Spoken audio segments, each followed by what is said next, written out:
Bueno, primero que todo, pues muchas gracias por estar aquí. El espíritu de la reunión es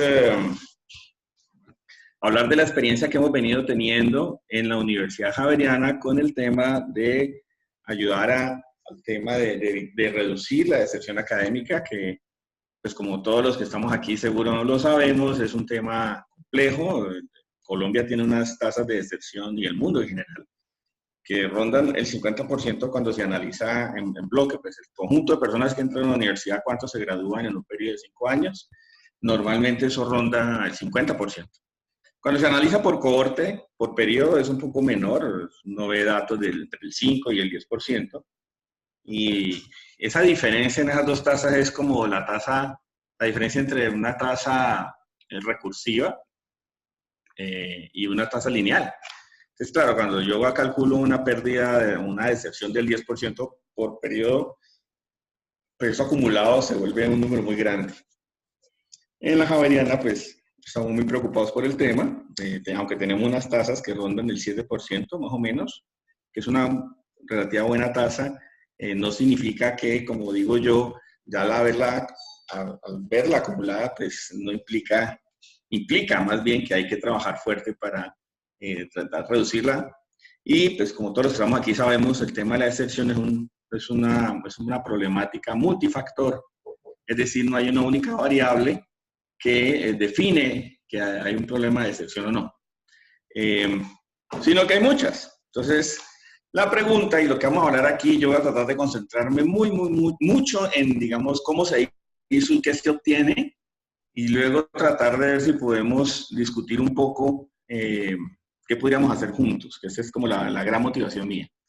Entonces, empecemos. La primera cosa que quiero aclarar es algunos términos. Hay términos aquí, esta presentación la hice para la Universidad Nacional en estos días que estuve por allá.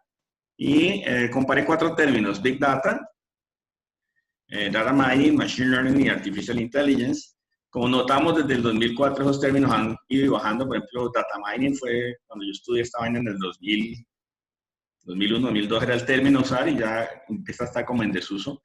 Ahora se oye mucho el azulito, que es Big Data. Y últimamente, el término de Machine Learning, que también existía en el 2001 como una subsección de Artificial Intelligence, pues está ya muy de moda y ya se oye comúnmente. Hay diferencias entre los términos, pero también mucha gente los asocia. ¿Por qué? Porque pues, Big Data habla de que ahora tenemos acceso a muchísimos datos, pero de nada sirve tener acceso a muchos datos si no podemos usarlos, si no podemos extraer información o un mejor conocimiento. Entonces, pues evidentemente, cuando yo quiero adquirir ese conocimiento, usar ese conocimiento, o adquirir la información y poder usarlo, que es lo que ya llamamos conocimiento, pues implica que no me sirve solo capturar datos. De los estudiantes, pues tenemos muchísima información. Entonces, por eso cuadra como en el término de Big Data. El Big Data no es solamente tener muchos datos, sino poder usarlos. El término Data Mining está muy concentrado en cuál es la metodología que se sigue en un proyecto para extraer información de nuevos patrones no triviales, pues porque si los triviales no necesitan hacer un esfuerzo enorme, pero patrones no triviales que te ayuden a explicar un fenómeno. Machine Learning, por su parte, es una parte de la inteligencia artificial concentrada en algoritmos que permiten aprender por sí mismos. Ahí oímos, o se oye, o uno habla ahí de algoritmos como redes neuronales, o deep learning, o support vector machine, o bueno, hay multitud. Decision tree, gradient boosted trees, hasta regresión logística se considera una de las técnicas de machine learning. Artificial Intelligence es, por supuesto, el término más grande, que implica otro tipo de procesamiento que no es de Machine Learning necesariamente, sino pues es todo lo de Machine Learning más otras cosas. Por ejemplo, cuando se hablaba de los sistemas expertos, o cuando se habla bueno, de otro tipo de procesamientos, pues se habla de Artificial Intelligence, ¿ok? Bueno, entonces, en el caso de lo que vamos a hablar hoy, el término que usé de Big Data es la definición que está en Gartner, que me parece adecuada. Entonces dice que Big Data, analítica de Big Data, ¿no? Es una disciplina para la gestión del ciclo de vida, que incluye la colección, la recolección y la limpieza, e incluso el análisis y el gobierno de los datos para tomar decisiones. Traje aquí el tipo de resultados que uno obtiene de una analítica, porque esa otra palabra que debía haber puesto en la primera slide aparece muy frecuente ahora y uno se confunde qué demonios es una cosa o qué es la otra. En analítica tiene que ver con el concepto de tomar decisiones. Eso es así de grande. Entonces, cuando yo digo que analítica es todos los procesos que yo utilizo para mejorar mi toma de decisiones, pues incluye todo. Ahí van proyectos de Business Intelligence, donde el objetivo es tener un dashboard donde tengo unos indicadores, hasta algoritmos que permiten no solamente saber qué está ocurriendo, sino le indican a uno qué acciones tomar para corregir algo. Entonces, y esa es digamos, la jerarquía que aparece aquí. Cuando uno habla de análisis descriptivo, pues ahí básicamente se refiere a saber, tener información de ciertas variables del fenómeno y saber cómo están. Por ejemplo, si vamos a hablar del tema académico, puede ser cuántos hombres desertaron el año pasado, o cuántas mujeres desertaron el año pasado. Eso es un ejemplo de un par de variables ahí combinadas. Nótese, y es muy común eso, en Business Intelligence y en particular en análisis descriptivo uno habla mucho del pasado. Es consistente hablar del pasado. El año pasado tuvimos una deserción de tanto. Hace 2 años era de tanto. ¿Ya? En el análisis diagnóstico, por otro lado, hay es un paso más adelante en donde, aunque tenés un conjunto de variables, tratas de deducir qué está pasando. Ve, están desertando más mujeres que hombres. Ahí ya hay un diagnóstico, es un análisis un poco más profundo. ¿Ya? Sigue siendo un poco mirando hacia el pasado. En el análisis predictivo, la cosa cambia y es lo que hicimos aquí en Javeriana, quiero aclarar de una vez, en donde yo no quiero saber qué pasó, sino qué va a pasar. Entonces, a mí no me interesa, o bueno, también a uno sí le interesa saber si la deserción de los últimos 2 años ha venido subiendo o bajando, pero también le interesa saber qué va a pasar el próximo año.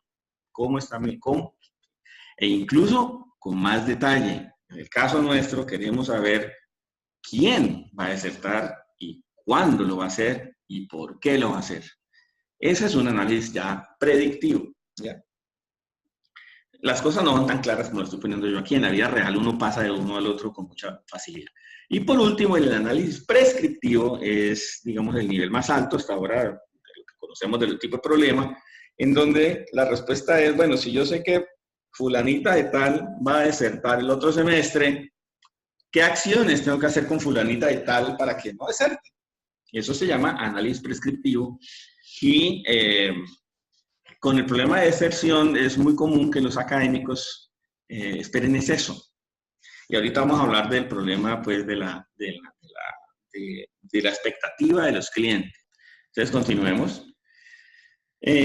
¿Cómo sé yo cuándo puedo usar un proyecto de Big Data? ¿Cómo puedo saber yo que es una buena idea meterme con el tema de Big Data o no?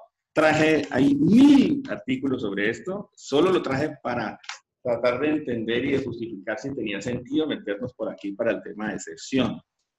Hay muchas variables, ahorita ya vi por ahí un slide con 8 variables, todas con B pequeña, que se relacionan con Big Data. Tal vez el más claro es volumen, ¿no?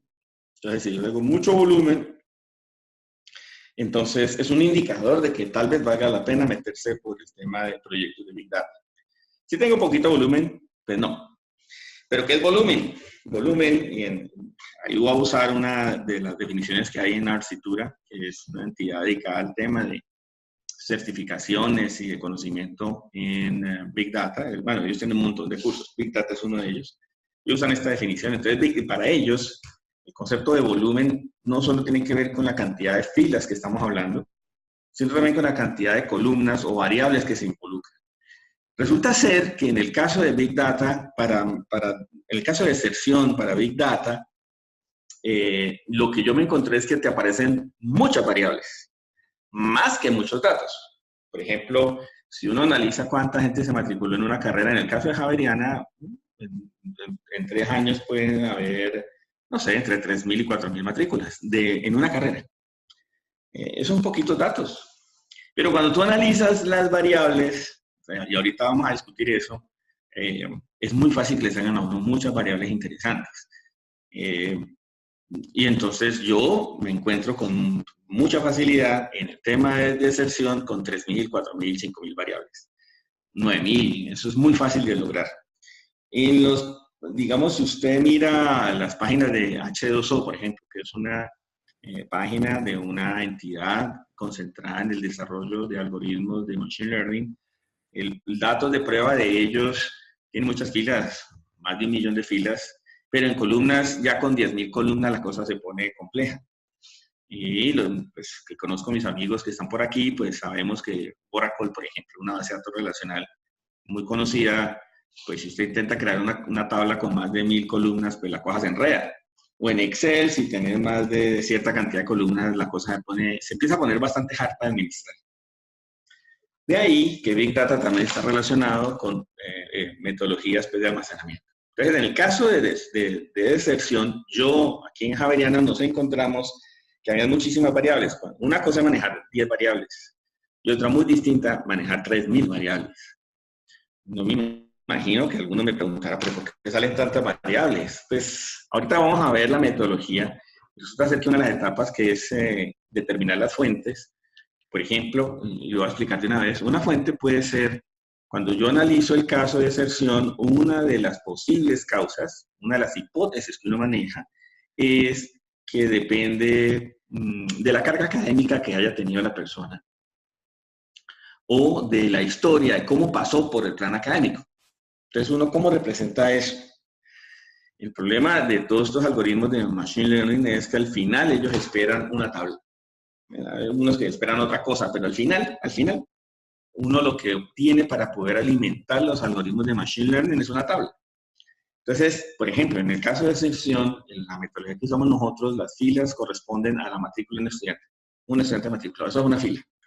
Entonces, yo necesito representar ahí todo lo que yo quiera que los algoritmos interpreten. Por ejemplo, las asignaturas que tomó.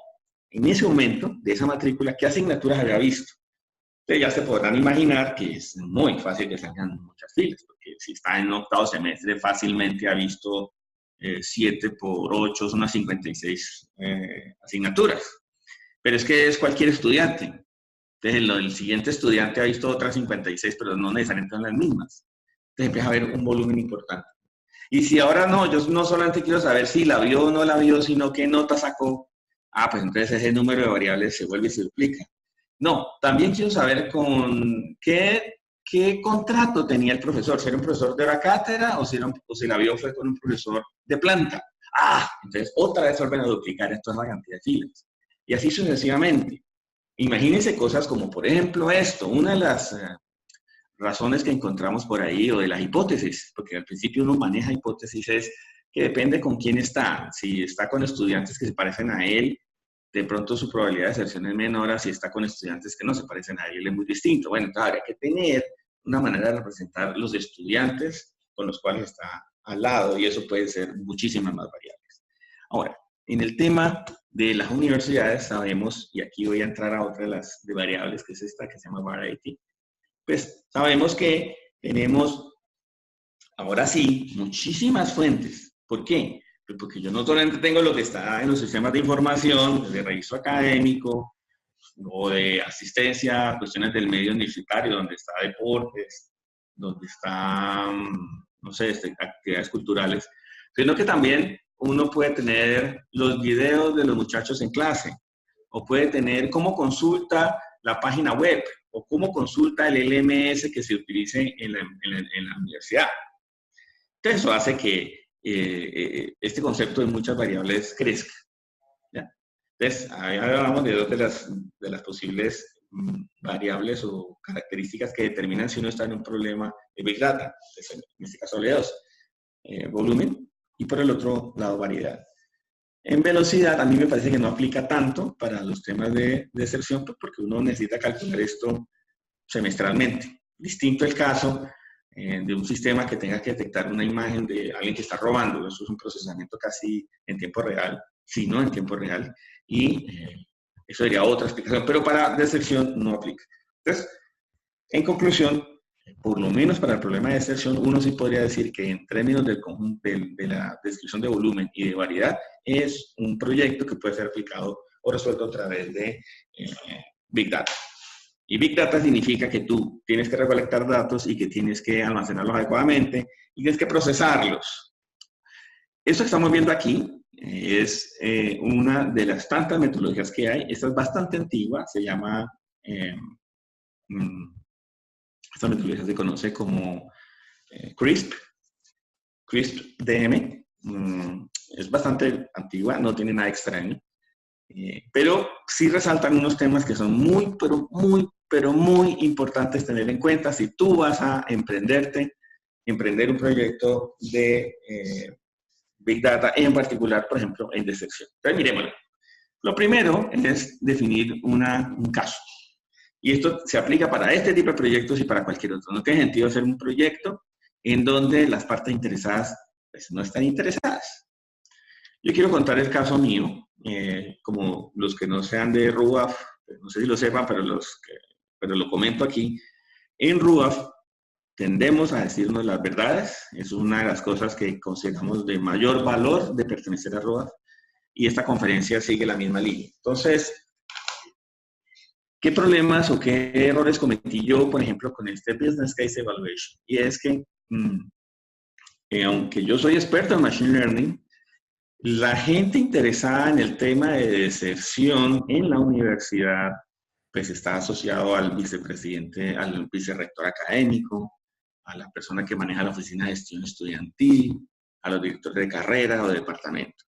En mi caso, yo empecé hablando fue con el rector un día me dice, mira, yo quiero una función que me diga quién muchacho va a acertar y quién no, así me la planteó. Y yo empecé a trabajar en el tema de Machine Learning. Yo venía trabajando ya desde antes en un tema que me parece interesante, pero lo trabajaba desde un punto de vista académico. ¿Ya? Cuando ya uno pasa a producción, es supremamente importante tener alineados a aquellos que realmente responden ante la institución con el tema de deserción. Si ellos no están alineados con usted haciendo un proyecto de estos, te estás creando problemas a futuro. Yo me creé problemas a futuro porque yo empecé, como les digo, por una orientación del rector y por charlas en el camino. Cuando yo ya empiezo a tener resultados, pues lo primero que pasa es que me llaman del Comité de Permanencia Académica, a la cual fui con mucho gusto, y donde hay representantes de direcciones de departamento y carrera y la vicerrectora, y encuentro un conflicto muy grande con lo que yo estaba haciendo, porque primero que todo, no es tan fácil de entender esta cosa de Machine Learning, asusta a mucha gente, hay que decirlo, y por un lado, y por el otro, pues no todo el mundo está tan abierto a que llegue el tipo de sistemas a hablarle a uno de deserción. Entonces, el error que yo cometí, que espero que ninguno de ustedes cometa, es que es mejor de entrada, si uno va a trabajar en un proyecto de estos, pues estar alineado con uno que otro académico que sustente el proyecto, que lo revise y que lo presente. Porque no tiene mucho sentido que se presente solo desde tecnología, no tiene ningún sentido como cualquier otro proyecto. No puede armar un proyecto de gestión documental desde tecnología. Hay que hacerlo con la gente de archivística o con la gente que cumple con los estándares de documentación que exige el ministerio. Pero bien definido un business case es ya la cosa más fácil. También, por supuesto, han habido directores académicos que han trabajado conmigo y en ese caso la cosa ha sido mucho más diáfana, digamos así. Y hay que definirlo muy bien, lo más preciso posible. Por ejemplo, no, queremos detectar, por ejemplo, cuando yo empecé trabajando en esto, yo quería saber cuál era detectar o calcular o predecir cuál era la probabilidad de deserción de un estudiante. ¿Bien? Pero ¿qué esperaban los clientes? Cuando yo fui al comité de permanencia, la respuesta de ellos es, y que a mí me sorprendió mucho, me decían, pero ¿y yo qué hago con eso? Me tomó un poco entender qué es lo que querían decir. Yo me parecía que era muy obvio que si yo tengo la lista de qué estudiantes tienen más alta probabilidad de deserción que otros, pues yo los llamo, les hago algo. Pues no, resulta ser que la expectativa de los directores académicos y de carrera en esta universidad y la vicerrectora y otra gente, no es solamente saber quién va a desertar, quién tiene una alta probabilidad de deserción, o media o bajita, lo que sea, sino por qué va a desertar. Y ahí las cosas se pueden enredar muchísimo, aunque hay un avance muy grande que les voy a hablar ahora. Pero si a usted le piden un proyecto que usted tiene que explicar las razones del por qué. Yo quiero predecir qué estudiante va a aceptar en la universidad o qué no. quiero predecir qué docente es bueno contratarlo y quién no. O quiero predecir cómo le va a ir a un estudiante en Saber 11, en Saber Pro, por ejemplo. Bueno, en todos esos casos, una cosa es que te pregunten la probabilidad de eso. Y una segunda es que te pregunten, no, yo también quiero que me digan las razones. ¿Por qué? Porque nos vamos a dar cuenta ahorita que lleguemos a la etapa 7, que algunos de los algoritmos de Machine Learning generan modelos que son fáciles de entender. En cambio, hay otros que generan modelos que son muy complejos de entender. Entonces, si en el business case está que debes explicar los modelos, pues eso automáticamente te hace un sesgo de cuáles algoritmos usar por acá. O por lo menos lo hacía hasta hace relativamente poco, a raíz de habeas data en Europa, GDPR, pasó algo estupendo y es que en punto 7 del GDPR, que empezó a operación desde enero de este año y que debe ser cumplido por todas las empresas europeas y las que hagan transacciones con Europa, el punto 7.1 indica que una persona puede preguntar las razones del por qué se tomó una decisión. ¿Me rechazaron un crédito? El GDPR permite que la persona pregunte, ¿y por qué me lo rechazó? Entonces, ahora, ¿eso qué tiene que ver con Machine Learning? Pues quiere decir que si yo uso algoritmos complejos, entonces responder esa pregunta, si yo soy un banco y tengo un algoritmo que me hace scoring y me determina si hago un préstamo o no a alguien, y esa persona lo rechazo, por ejemplo, esa persona pregunta, ¿por qué me lo rechazó? Pues es necesario dar una respuesta en términos del modelo. De raíz de eso, hubo unos desarrollos muy importantes que más adelante los vamos a ver, que desarrolló o tomó, eso ya existía antes, pero digamos se ha resaltado técnicas que cogen una caja negra y pueden determinar el conjunto de variables que son más sensibles. Ahorita lo vemos. Entonces es una buena noticia. ¿Por qué? Porque ahora casi que cualquier algoritmo que exista puedes utilizarlo, porque el hecho de saber cuáles son las variables que más intervienen para cada caso se puede obtener también con unas técnicas particulares, ¿ok? Eso nos ha abierto las puertas. Ahora tenemos más herramientas. Ya no dependemos tanto de un tipo particular de algoritmo. ¿Ya? Bueno, el segundo paso, que es importantísimo, es, bueno, ¿qué fuentes relevantes hay?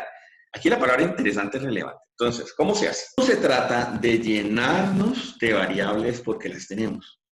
Se trata de utilizar variables que tengan alguna relevancia con el tema. Entonces, si yo voy a hablar de deserción, un muy primer paso es revisar la documentación que existe en multitud de bases de datos, incluso el Ministerio de Educación Nacional tiene varios papers sobre deserción donde dicen las posibles causas. Entonces, uno recolecta primero esas causas de manera general. Hay causas académicas, es decir, que el muchacho no venía bien preparado.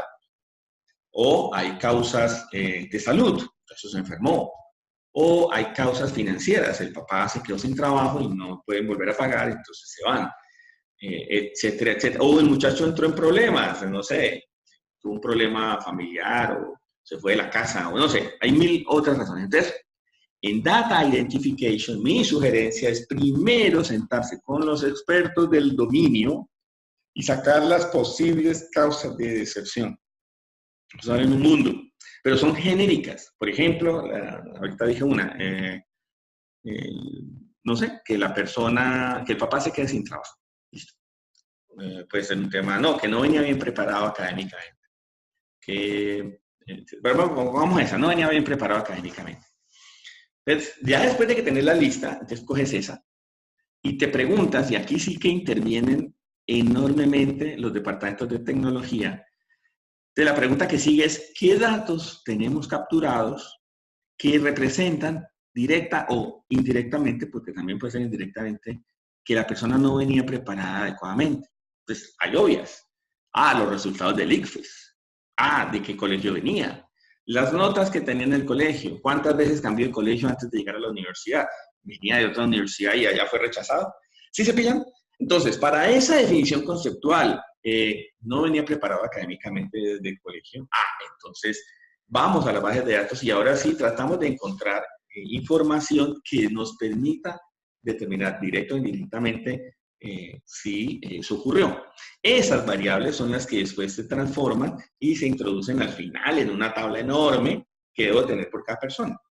Otra fuente puede ser la persona, el papá se quedó sin trabajo.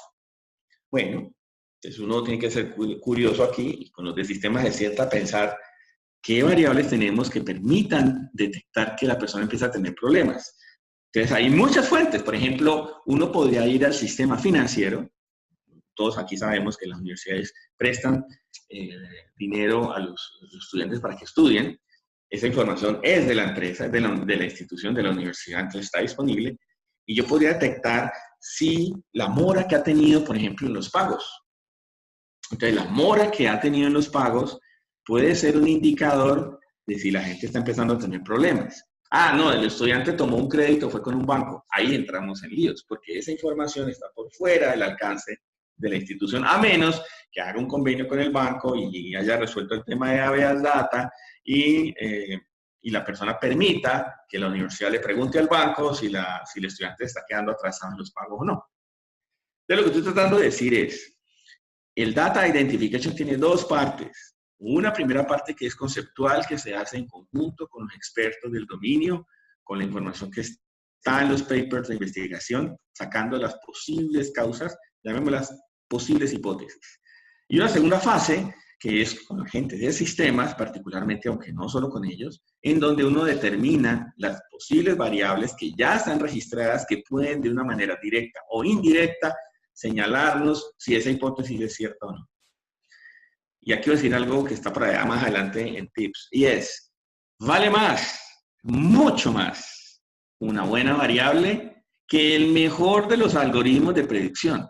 Entonces, en los proyectos de Machine Learning, en particular este de excepción, le pasa lo mismo que pasa con los proyectos de desarrollo de software. Entre más análisis hagas, menos problemas vas a tener a futuro. Traduciendo, entre más identificación de datos hagas, entre mejores variables tú introduzcas, de mayor calidad, de menos ruido, mucho más valioso va a ser y mucho más fácil va a ser el procesamiento posterior. Las etapas que siguen, la 3, la 4, la 5 y la 6, son etapas que son muy, muy similares a las etapas que uno ejecuta con los proyectos de Business Intelligence, que uno tiene que al final terminar armando un cubo, un data warehouse, un data mart, una bodega de datos, lo que sea. Y son muy tontas, ¿no? Muy obvias, no tontas, pero muy obvias. Y requieren mucho trabajo. Lo primero es adquirir los datos. Entonces, aquí ya ahorita en la charla que tuvimos, entonces yo ya sé que tengo que ir al sistema de registro académico, traer la información del ICFES, traer la información del colegio, de qué colegio está pasado, de pronto las asignaturas que ha tomado, con qué profesor, qué notas ha tenido, etcétera, etcétera. Pero también tengo que ir al sistema financiero. Y todo eso, aunque en este caso, en el ejemplo que estoy dando, son datos de base de datos relacionales, aún así hay que ir a adquirirlos, porque pueden estar en diferentes bases de datos, algunos pueden tener ruido, a pesar de que sea un sistema transaccional, les aseguro que hay datos que vienen incompletos o que tienen datos que no son, todo eso hay que eliminarlo. Luego se procede al proceso de extraerlos y traerlos en un formato que sí sea útil. Por ejemplo, si yo voy a incluir información del Facebook de los estudiantes, por ejemplo, la universidad tiene Facebook, y una de las variables que yo determiné es que la persona, y eso está en papers, por cierto, que la persona no se siente contenta con la universidad. Esa variable, esa variable conceptual que identifiqué en la etapa 2, la persona no se siente contenta con la universidad. Entonces, ¿yo cómo me pillo eso? Ah, pues una es, por ejemplo, las participaciones que tiene en actividades extracurriculares. Pero otra es, ¿qué comentarios deja en la página Facebook de la entidad, o en el Twitter de la entidad, o en el Instagram de la entidad, etcétera? Entonces, esa información que está en Twitter de ese estudiante es muy bueno traerla y hacerle algo que llama sentiment analysis para poder saber si la frase que está colocando ahí es positiva o negativa. Esas podrían ser fuentes que permitan determinar si el muchacho no se siente bien en la institución y hacer algo al respecto. Pero eso implica que yo tengo que traer esos textos, es una información no estructurada, tengo que estructurarla. ¿Eso cómo se hace? También con algoritmos de Machine Learning, eso ya existe, incluso hay unos servicios que ya se pueden acceder, yo mando los Twitter y él me devuelve a mí si eso es positivo o negativo.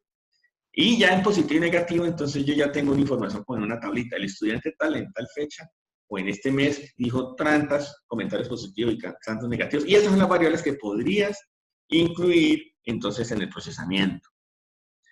Luego sigue la etapa 5, que es de validación. Son validaciones más complejas. Por ejemplo, si yo traigo datos de más de un lugar, es posible que acá venía como hombre o mujer y acá venía como masculino o femenino, no sé.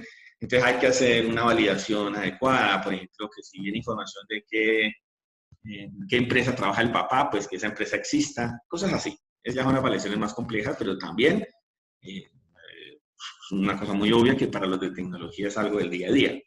Y finalmente la agregación. Y esta es una etapa muy compleja porque tú coges ya ahora sí todas las fuentes que están en un formato adecuado, que están limpias, y las juntas. Ya le puse ahí la palabra join, porque es una cosa muy común en los de tecnología hacer un join de las bases de datos, pero hay que tener cuidado porque se hace mucho pivoteo. Por ejemplo, como yo necesito que en una misma fila me quede toda la información que quiero tomar de un estudiante, si yo voy a incluir, si mi base es las matrículas de un estudiante matriculado en un periodo, y quiero saber, por ejemplo, quiero incluir con qué asignaturas tomó antes, pues cada una de esas asignaturas me va a quedar como una columna.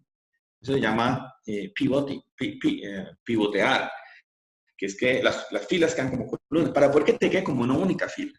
Este es un trabajo complejo. Yo he detectado que esto de pivoteo no ocurre en los proyectos, no con frecuencia, no ocurre con frecuencia en los proyectos de Business Intelligence. Y detecté que en los proyectos de excepción con Machine Learning sí ocurre con mucha frecuencia. Entonces ahí empiezan a haber líos porque si tú vas a hacer todo este procesamiento a punta de Oracle, pues ya les dije, muy rápido se te van a acabar las columnas, te toca irte a otra herramienta. En el caso de Javeriana, estamos usando RapidMiner. Él tiene unas estructuras especiales que me permiten a mí manejar multitud de columnas. Si tenemos tiempo, podemos entrar ahorita a RapidMiner. Y por fin llegamos a la etapa 7, que es donde en el caso de proyectos de Big Data, donde va a aplicar Machine Learning, es aquí donde ahora sí, ya teniendo una única tabla con toda la información, empiezo a preguntarme, bueno, ¿cuáles algoritmos uso? Se podrán imaginar que hay más de un algoritmo que puede servir, hay que probarlos todos, hay que ver si de pronto uso un ensamble de algoritmos, y aquí es donde se hace digamos, aquí es donde está la carne en el tema de Machine Learning en proyectos de Big Data. Cada vez que pruebas un algoritmo, ¿tú qué haces? Tú tienes que mirar qué tan predictivo es el algoritmo. Entonces, ¿tú qué haces? Tú coges tus datos, los partes en dos. Bueno, después con mucho gusto yo les explico que hay formas mucho más sofisticadas, pero la fácil, ¿cómo es? Yo ya tengo todos los datos de lo que ocurrieron. Yo recupero la información de los últimos 3 años, es el caso de Javeriana, de las matrículas que hubo en ciertas carreras durante los últimos 3 años y detecto cuáles de esos desertaron y cuáles no. En el caso que estamos trabajando nosotros, según la definición del Ministerio de Educación, en donde dice que una persona deserta cuando en 2 periodos seguidos no matricula nada, deserta del programa. Y eso era lo que los académicos quieren ver, deserción, porque hay que reportarla al ministerio y querían usar esa definición, y esa fue la definición que utilizamos nosotros. Entonces yo recogí la información de los últimos 3 años de las matrículas. Este muchacho matriculó en este semestre, y ahí tenía toda la información de esa persona, y yo sabía si ese personaje desertó o no a futuro. Por lo menos hasta hace un año. El último año, o sea, este año, no lo sé, porque la deserción, recuérdenlo, requiere que la persona no matricule 2 periodos seguidos. Entonces, estos últimos 2 semestres, perdón, yo tengo filas de personas que han matriculado, pero no sé si han desertado o no. Y no sé tampoco su probabilidad de deserción, pero sí le puedo calcular a partir de la anterior. ¿Okay? Entonces, cada vez que uno ejecuta un algoritmo, separa los datos que sí sabe si la persona desertó o no en 2. Entonces, unos se llaman training y otros llaman test. Y yo uso uno de los algoritmos con training y eso me genera un modelo.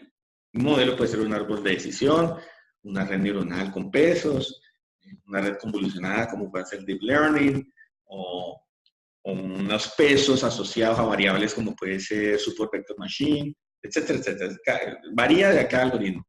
Y luego a ese modelo yo le presento los datos del test, que son aquellos que yo sí sé el resultado, pero por supuesto no se los presento al algoritmo, para ver cómo predice.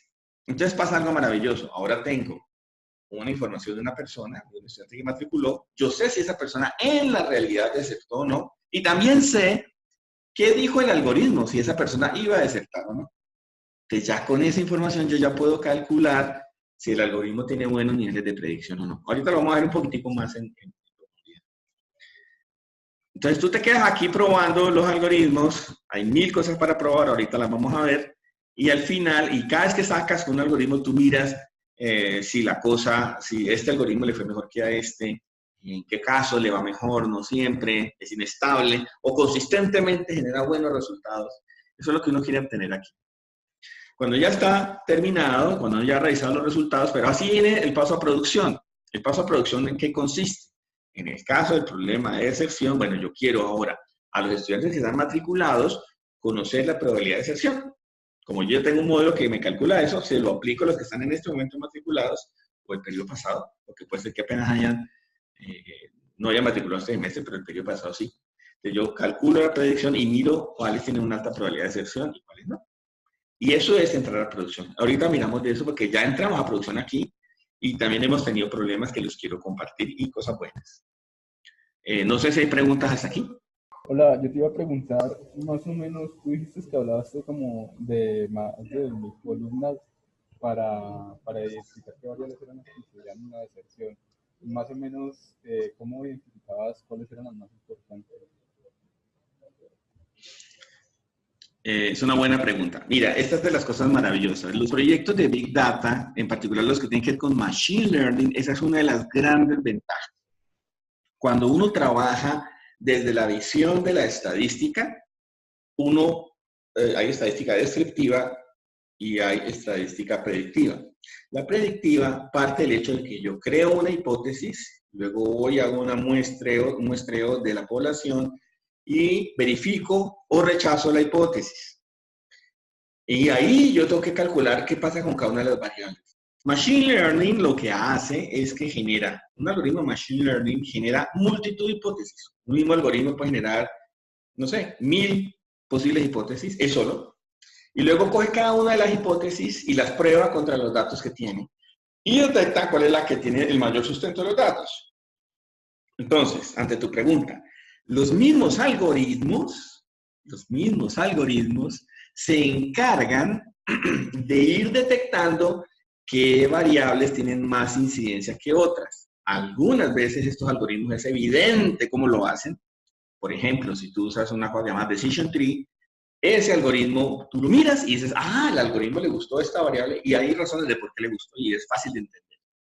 Eso en algunos casos. En otros casos, por ejemplo, en Deep Learning, donde vos tenés una red neuronal con varias capas escondidas y además es recursiva, es decir, hay nodos, hay arcos que van contra sí mismos y van hacia atrás, y hay otra serie de elementos adicionales, pues lo que tú ves es un montón de pesos y es muchísimo más difícil entender cuáles fueron las variables que le gustaron a ese algoritmo. Entonces, pero la respuesta corta es, no, en proyectos de Machine Learning, tú no tienes que hacer eso. Eso lo hacen los algoritmos. ¿Ya? Entonces, no sé si aclaré la pregunta. Sí, sí, señor. Tenía otra. Era, ¿qué lenguaje usaste para desarrollar los algoritmos? Muy buena pregunta también. Y esta es otra maravilla. Y la respuesta es ninguno. Los algoritmos ya existen. De hecho, todos los días sale un algoritmo nuevo. Entonces, mi sugerencia, no te pongas a crear algoritmos todavía porque ahí entras en un tema que es el de mover la línea del conocimiento en Machine Learning y entras entonces es en el tema de investigación en Machine Learning. Yo sugeriría que si esto es un proyecto que quieres aplicar para producción en la vida real, pues usemos lo que ya existe y que ya está aprobado. Entonces hay todos estos algoritmos que yo te acabo de decir, Decision Tree, Deep Learning, Gradient Boosted Trees, Support Vector Machine, bueno, y hay muchísimos más. Eso ya existen, ya están escritos y hay plataformas que ya tú los llamas. Por ejemplo, si tú decides usar R, pues usas una librería. Y esa librería tiene un montón de algoritmos implementados. En particular, por ejemplo, sugiero usar R. Si usted va a usar R, que no lo recomiendo, pero hay mucha gente que le gusta y el 99% de lo que yo leo está escrito en R o en Python.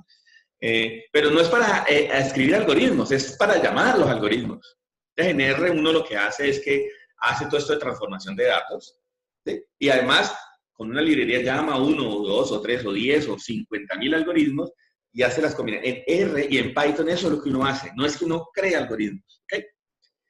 En mi caso, en Javeriana, yo antes de empezar este proyecto, hace muchos años ya, esto empecé hace 5 años fácilmente, empezando a jugar con esto por los laditos. Pues una de las cosas que hice hace 2 o 3 años mucho más serio fue que probé cómo era el performance de la implementación de ID3, que es una de las implementaciones de Decision Tree, en R versus SPSS, versus SPSS Modeler, versus SAS, versus RapidMiner. Yo probé varios. Y ahí fue cuando dije, no, RapidMiner, mientras en R, esa implementación en ese tiempo se demoraba para los datos que yo le estaba mostrando, no sé, 24 horas corriendo, RapidMiner me lo hacía en 3 segundos. Entonces yo por eso escogí RapidMiner. Pero ojo, porque esa decisión mía es de hace 3 años.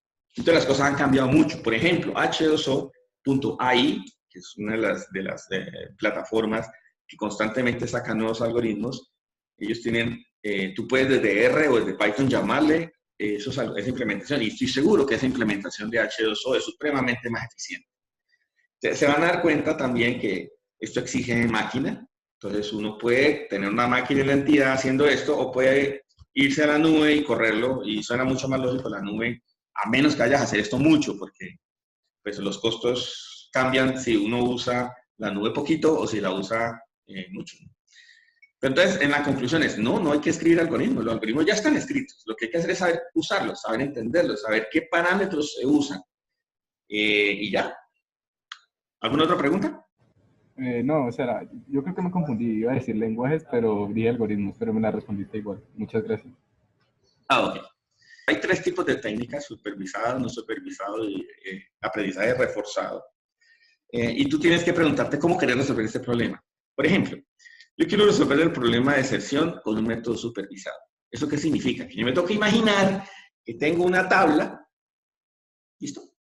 Donde cada fila es un elemento de interés mío y cada columna son las posibles variables, y que hay una columna particular que me dice el objetivo. Por ejemplo, en el caso de deserción, si yo tengo todos los estudiantes que matricularon durante los últimos 3 años en ciertas carreras, hay una columna que me debe decir, esta persona desertó, esta persona no desertó. Si eso ocurre, tú puedes usar una técnica supervisada. Nosotros aquí en Javeriana usamos una técnica supervisada y usamos algoritmos supervisados. Pero ese problema también se puede resolver de una manera no supervisada. ¿Y ese cómo es? Supongamos que en vez de tener ejemplos de gente que deserta y ejemplos de gente que no deserta, yo lo que hago es tener ejemplos de toda la gente que desertó, solamente la gente que desertó. ¿Listo? Imaginémonos ahora una tabla donde no tiene sentido esta última columna que hablé ahora, porque pues, me daría que todo el mundo desertó, o sea que no genera valor esa columna. Entonces yo cojo la cantidad de ejemplos que cumplen con aquello que quiero predecir, solamente desertar. En un mecanismo no supervisado, entonces hay otro tipo de algoritmos que trabajan con este tipo de estructuras en donde buscan relaciones entre las variables. ¿Ya? Son 2 métodos, ambos igual de valiosos. Sí tengo que decir que hay mucho más algoritmos para aprendizaje supervisado que para aprendizaje no supervisado. El de reinforcement todavía no sé cómo hacerlo, aunque también creo que es posible. Yo no lo he aplicado todavía. Porque reinforcement learning está pensado más para resolver problemas de planeación. El caso típico es ajedrez. Entonces yo quiero crear un algoritmo que permite jugar en ajedrez. Entonces, este tipo de algoritmos de reinforcement learning, lo que hacen ahí es tratar de predecir, son como los planes. Yo quiero manejar un carro, ahí uso reinforcement learning. ¿Okay?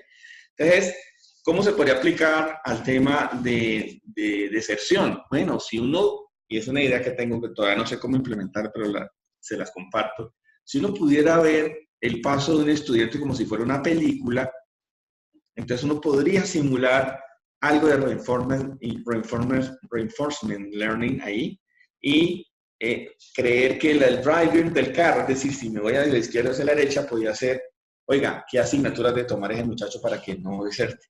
Entonces, en principio puedo aplicar las 3. Yo aquí he aplicado un mecanismo supervisado por 2 razones sencillas, porque es mucho más fácil de entender para mí y porque encontré muchas más técnicas de machine learning en aprendizaje supervisado. Pero es una decisión de cada uno de ustedes. Entonces, aquí sí voy a ir mucho más rápido ya. Este fue el objetivo, determinar con suficiente anticipación qué estudiante tiene una alta probabilidad de aceptar y cuáles son las razones. Y miren lo que nos pasó. Nosotros lo aplicamos a civil, a electrónica, a ingeniería de sistemas y a derecho.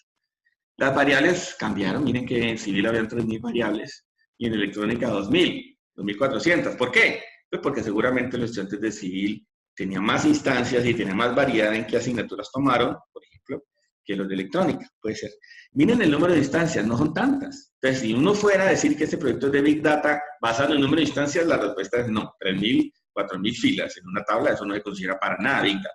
Pero si usted habla de 3.000 variables, sí, eso ya se considera Big Data. ¿Ok? Bueno, las variables que usé. Ya les conté cómo se hace. Uno primero saca las definiciones conceptuales de las posibles razones por las cuales alguien deserta y luego las unifica. ¿Qué hay de todo? Por ejemplo, ¿qué plan académico tenía? O, por ejemplo, ¿cuántas asignaturas había perdido antes de empezar el periodo? O, por ejemplo, ¿cuántas asignaturas había cancelado? O cómo era la evaluación del desempeño de los profesores con los cuales ese estudiante tomó clase. O qué nota obtuvo en las asignaturas que tomó en periodos anteriores. Bueno, hay multitud, yo no me quiero, y hay unas obvias, ¿no? Por ejemplo, si es neojaveriano, ¿cómo se dice? Primíparo, o si tiene beca, o si ha cancelado el semestre, o si es pilo, o si viene fuera de la ciudad, o, bueno, hay mil cosas, si está en mora, por aquí hay información financiera también, si asiste a las actividades del medio universitario, por ejemplo, si va a temas como actividades culturales o actividades deportivas o de sociales, ¿no? Pero bueno, juega, esto es ya un tema de formalizar las definiciones conceptuales que se hacen primero, ¿ok? Yo les sugiero que no salten primero aquí, sino que primero se sienten con los académicos y saquen las posibles razones de excepción en su universidad y luego sí salten con los de sistemas a determinar qué variables son las que pueden ayudarle a determinar si eso es cierto o no. Bueno, aquí están los resultados que obtuvimos. Por ejemplo, este es ingeniería civil. No sé si ustedes ven esta rayita, esta cosita, ahí ya se quitó. Bueno, esta es ingeniería civil. Entonces, esto fue cómo entrenamos los algoritmos. ¿Cómo entrenamos los algoritmos? Y cómo sabemos si el algoritmo está funcionando o no. Entonces, las filas, estas filas, aquí traje un ejemplo, este conjunto de estudiantes fue el conjunto de matrículas de estudiantes, fue el conjunto de estudiantes que utilizamos para generar modelos que permitieran predecir a los dos últimos semestres de civil, es decir, los que matricularon en 2018-1 y 2018-2, su nivel de predicción de probabilidad de excepción. ¿Ok? Entonces, yo usé los datos anteriores, desde el 2016-2, creo que fue 2016-1, creo que fue que usé. ¿Ok? Eso me dio 2.183 más 185 más 236 más 75 filas, que no sé cuánto da. No sé, 3.000. Por acá decir. Bueno, entonces, esta tabla es la tabla resultante. Entonces, las filas es lo que el algoritmo predijo. Por ejemplo, estas filas es lo que el algoritmo predijo que no iba a desertar. Entonces, 2.183 estudiantes más 125 fue lo que él predijo que no iba a desertar. Y 75 más 236 fue lo que dijo que sí iban a desertar. En la realidad, porque yo lo pongo a desertar, para poder saber si el algoritmo está prediciendo bien, recuerden, yo cojo un conjunto de datos, lo separo en dos, entreno con uno y testeo con el otro. Ya aquí estamos viendo el ejemplo de haber testeado muchas veces con muchos de estos instancias. ¿Ya? Con mucho gusto después yo expando cómo se hace eso, pero en principio es así de sencillo como lo estoy contando. Entonces, y las columnas, las filas es lo como predijo el algoritmo. Y las columnas es lo que realmente haya pasado. Por ejemplo, el algoritmo predijo que 2.183 personas no iban a desertar, que efectivamente no desertaron. Pero predijo que 125 personas no iban a desertar cuando realmente sí desertaron. ¿Ok? Por otro lado, el algoritmo en promedio, ¿no? Estos son promedios. Yo no lo quise poner ahí pues, las desviaciones estándar, pero estos son promedios de promedios. El algoritmo también predijo gente que iba a desertar. Predijo 75 más 236 personas que iban a desertar. De esas 75 personas, el algoritmo dijo, oiga, esta gente va a desertar, cuando en la realidad no desertaron. Y 236 personas, el algoritmo dijo que sí iba a desertar, y en la realidad desertaron. Entonces, ¿Cómo sé yo si un algoritmo es bueno o malo? Pues hay muchas formas y algunas que son muy fáciles de despistarse. Por ejemplo, esta que está aquí se llama accuracy. ¿Cómo se calcula la accuracy? Yo cojo la diagonal, que es donde el algoritmo sí le acertó a la realidad, 2183 más 2236, y lo divido por el total de instancias que estuvimos evaluando. Eso me da el 92% de efectividad. Es decir, si yo mirara este indicador, quiere decir que los algoritmos que estamos usando en Javeriana para predecir si un muchacho en civil va a desertar o no, le aciertan al 92% de los casos. Uno puede pensar que eso es un número muy alto. En la realidad no. ¿Por qué? Pues porque hay más gente que no deserta que deserta. Si lo notamos, este fue el total de gente que no desertó, este fue el total de gente que sí desertó. Evidentemente yo tengo más filas aquí que aquí. Entonces es muy fácil obtener datos altos en este problema desbalanceado. Es decir, cuando tienes más instancias de una clase que de otra. Entonces, accuracy no es un buen indicador, a pesar de que este pues, está buenísimo, pues 92 llama la atención, sea lo que sea. Sin embargo, hay otros indicadores que son muy interesantes. Por ejemplo, class precision, ese 75 que dice, de toda la gente que el algoritmo dice que deserta, ¿cuántos realmente desertan? Entonces él me saca una lista de 236 personas más 75. De esas 236 efectivamente desertan, es decir, le da el 76%. Este algoritmo me entrega una lista y yo puedo confiar que el 76% de los que están ahí efectivamente van a desertar. Y yo voy a hago algo. Ese se llama precision. Pero ahí lo llaman recall. Recall, por otro lado, calcula de tanta gente que realmente deserta, ¿cuántos el algoritmo se pilla? Desde 125 más 236, ¿cuánta gente desertó? De realmente el algoritmo se pilla 236, es decir, el 65%. Bueno, uno que busca algoritmos que tengan una muy buena accuracy, pero que tengan alta precision y ojalá alto recall. Uno parte de estos proyectos creyendo que le va a dar al 100%, no, bájense de esa nube. Es imposible predecir la vida con un altísimo nivel de predicción, no. Si eso le ocurre, algo rápido hay. ¿No? La vida es difícil de predecir. Y en particular el problema de deserción es un problema de, recuérdenlo, es un problema multivariado y muy complejo. ¿Okay? Hay otro indicador que yo sugiero que saquen, que se llama ROC, AUC. AUC es Area Under Curve, área bajo la curva, y ROC, que no me salió escrito aquí, es, bueno, no me acuerdo qué significa ROC, pero eso viene del análisis de radares.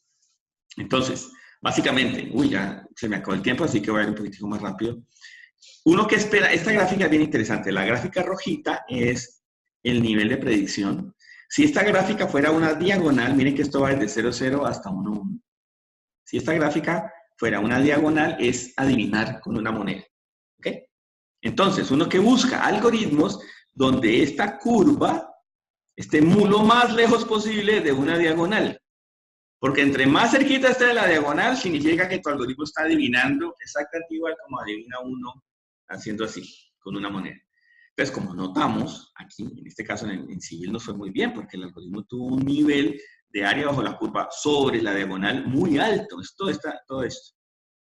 Entonces, eso te da a vos una mayor tranquilidad de que tu algoritmo es consistentemente buen predictor. Te recomiendo de una manera muy enfática que usen ROC-AUC para calcular el nivel de predicción real sobre adivinar que tiene tu algoritmo. ¿Okay? Aquí voy a mostrar yo aquí tenía me está fallando el cursor. Tenía aquí lo que le acabo de explicar de cómo funciona esta matriz de confusión, me la voy a saltar. Este fue el caso de electrónica. Miren que electrónica tuvimos un nivel de predicción del 89 en total, pero solamente nos pillamos la mitad de la gente que deserta, si no le fue tan bien, aunque es bastante bueno, les quiero decir. Y el AUC también está bastante bien. Estas curvas sombreadas es que uno puede calcular el AUC de manera optimista, de manera pesimista o, digamos, normal. Aquí está calculado normal. En sistemas también nos fue bastante bien, el 88%, y como vemos la curva también fue bastante buena. Y en derecho, también, no puse aquí el accuracy de derecho, pero es un número bastante alto por lo que vemos, también cercano al 90 por lo que puedo calcular aquí. Y también las curvas son buenas. Eso fue uno de los grandes hallazgos que tuve yo, que cuando yo empecé calculando haciendo predicciones para un semestre en particular de una carrera y me fue bastante bien. Pero noté que cuando pasaba otro semestre, me tocaba volver a armar otros algoritmos. Ya cuando trabajé con toda la carrera, me pillé que hay algoritmos que consistentemente me dan buenos resultados. En el caso de Javeriana, para los datos que utilizamos, nos fue muy bien con Deep Learning y es un aprendizaje que les comparto. Entonces, Deep Learning se ha portado bastante bien con todas las carreras que hemos utilizado. ¿Cómo se le muestra esto al director de carrera? Qué pena con ustedes que me haya pasado, espero que no sea un problema. Entonces, esto está en Tableau. Entonces, básicamente que la persona entra, aquí está mal escrito, esto debería decir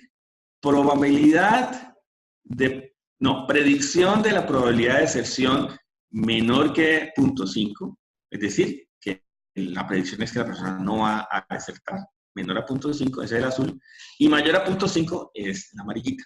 Entonces, este fue la asignación que hicimos a la gente que matriculó en el 2018-1, cómo se predijo quiénes iban a desertar, cuántos iban a desertar y cuántos iban a desertar, perdón, y cuántos no. Y los que matricularon en el 2018, cuántos iban a desertar y cuántos no. Aquí lo dividimos por ubicación semestral y es bastante interesante porque evidentemente la deserción ocurre en los primeros semestres y en el caso, creo que es hasta sistemas. Y en los últimos, ¿qué pasa aquí en sistemas? Que la tesis es muy compleja y es común que un estudiante deje de matricular 2 semestres seguidos ante el ministerio, eso se considera deserción. Y pues es peligroso, ¿no? Pero uno se puede concentrar en esos casos. Y aquí tapé los nombres de los estudiantes, pero básicamente dice, este estudiante, Adriana, por ejemplo, está ubicada en ubicación semestral 4, más o menos estaba en el cuarto semestre, en el 2018-2, con una probabilidad de deserción de solamente 1.2%. Es decir, no, para nada va a desertar. Y en el periodo anterior está en 0.3, o sea, incluso menos. ¿Ya? En cambio, veamos este muchacho, esta niña, Karen, que estaba en el 2018, esta señora, algo le pasó a Karen. No sé si estoy viendo mal, a ver si alguno me ayuda aquí. Por ejemplo, aquí pasó algo extraño. Karen no matriculó en el 2018-1, no es extraño. Esta niña acaba de entrar, acaba de matricular en el 2018-2, y con los datos que tenemos, tiene una probabilidad de deserción del 81%. ¿Ya? Versus Juliana, que tiene una probabilidad de deserción del 60%, que también creo que es de primer semestre. ¿Ya? Entonces, este es al final, bueno, hay otra cosa que no les he mostrado, uno pasa el cursor por aquí encima y usando una técnica que se llama LIME, analizamos los resultados de Deep Learning y permite deducir como cuáles son las variables que más impactan a esta persona. Eso es bastante complejo. Con mucho gusto después, digamos, lo adicionamos o lo expando. Y eso permite que el director de carrera diga, voy a llamar a Karen y le voy a hablar de ayudas financieras porque su problema es financiero, mientras que a Juliana le voy a hablar de un consejero porque el problema de ella es un poco más hacia un tema académico. Sí quiero decir algo, y es que no nos fue tan bien con la explicación de los algoritmos, de las variables. El proyecto LIME, lastimosamente usamos un mecanismo que solamente me decía 3 variables y era muy poquito. Entonces nosotros tenemos una gran posibilidad de mejora alrededor de cómo explicar cuáles son las razones. Lo bueno es que por lo menos esta forma de presentarlo ha hecho que los directores lo entiendan muy fácil y sencillamente empiezan a llamar a estos muchachos a ver qué es lo que está pasando. ¿Okay? Ya para terminar, esto es básicamente un resumen de lo que les he dicho. Analizar bien las fuentes, seleccionar bien las variables. Algunas veces hay que hacer transformaciones. Hay muchos algoritmos. Importa mucho cómo vas a medir el algoritmo. Si lo vas a medir por accuracy, te va de una manera. Si usas true positive, te va de otra. Y hay que escoger según el problema. En el caso de excepción, les sugiero que usen true positive como performance, no accuracy. Todos los algoritmos tienen parámetros, hay que optimizarlos. Y yo sí usé LIME para predecir, para poder determinar cuáles son las variables que más importan. Pero eso tiene mucho de mejora todavía. Quiero hacer una última slide y ya dejo para preguntas si todavía hay gente, porque me pasé.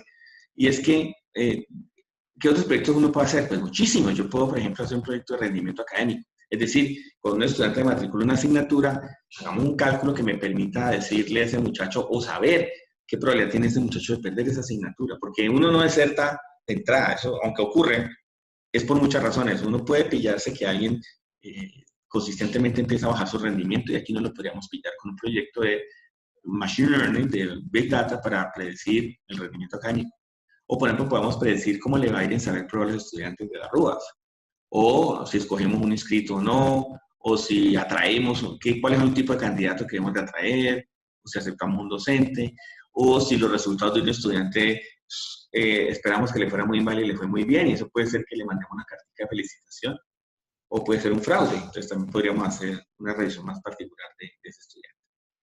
Como siempre, yo sí quisiera, y ya dejo la palabra a los que quieran participar, ¿será que hay alguna forma en que podamos trabajar juntos en este problema? Es decir, que RUAF se encargue de alguna etapa de esta vaina y todos nos aprovechemos de las experiencias de los demás. ¿Será que podemos trabajar en conjunto para acoger las entidades del suroccidente colombiano y ponerlas en una posición más ventajosa frente a otras del país? Bueno, ahí dejo la pregunta y sí, no sé si tienen alguna duda o algo. Y gracias.